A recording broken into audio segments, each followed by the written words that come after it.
Television has been around for less than half a century.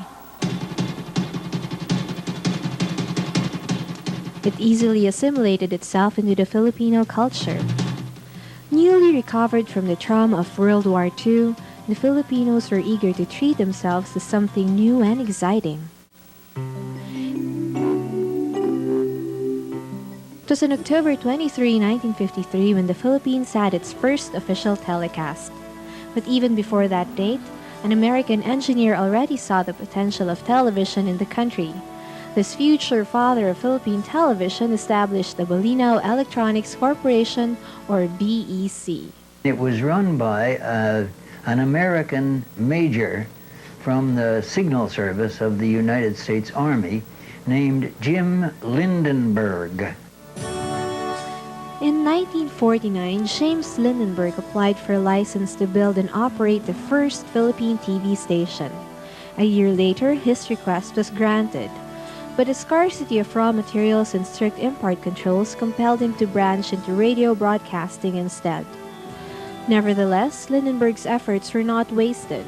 His dream became a reality when Judge Antonio Quirino entered the picture. Judge Quirino, the brother of then-President Elpidio Quirino, had been trying to get a license from Congress. Unfortunately, he was unable to get one for political reasons.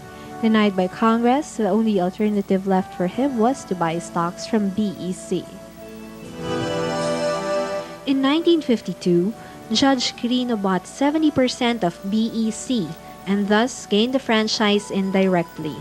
He changed the name of BEC to ABS, or Alto Broadcasting System. In 1953, Quirino introduced the first TV station in the country when he opened DZAQ TV Channel 3. But before its initial telecast, TV sets had to be imported and people had to be trained. With the help of the Radio Corporation of America, 4 men underwent technical training in the United States. They were Cady Canandang, Slim Chaney, Joe Navarro, and Romy Carballo.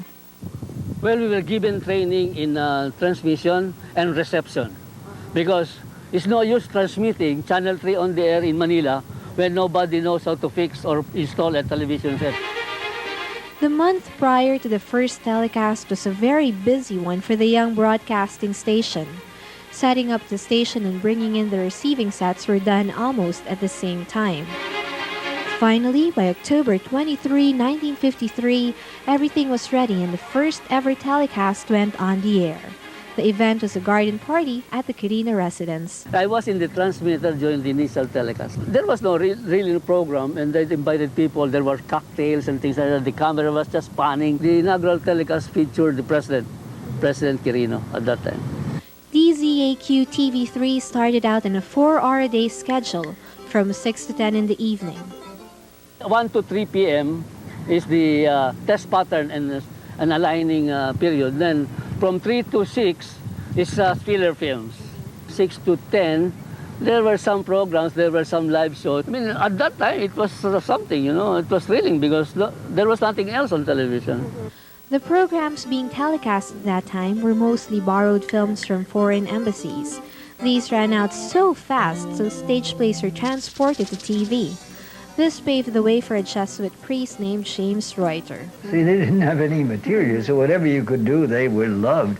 And I was directing drama for the Ateneo, and we were producing plays all the time, so we had a background of plays, and so they were very, very happy about that.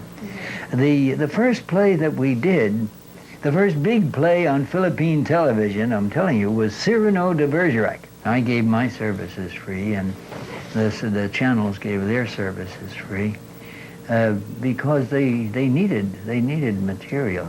Nobody was paid anything, for heaven's sakes. In those days, I never paid for time, and I never paid my actors. Everything was done live in the early days of TV production. Because of this, performers were under tremendous pressure. When it's live, you have all kinds of adventures. We didn't have cable boys, and sometimes the cables would get stuck, or the cameraman would get stuck and he couldn't move.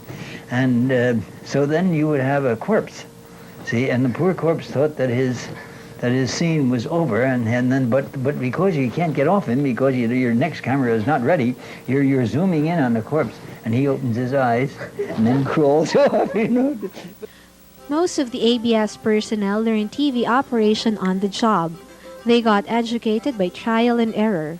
At that time, everybody going into TV came from radio. Nobody went to school. The reason why I was doing reasonably well in TV in the beginning is that I had the good fortune to go to a radio TV school in New York.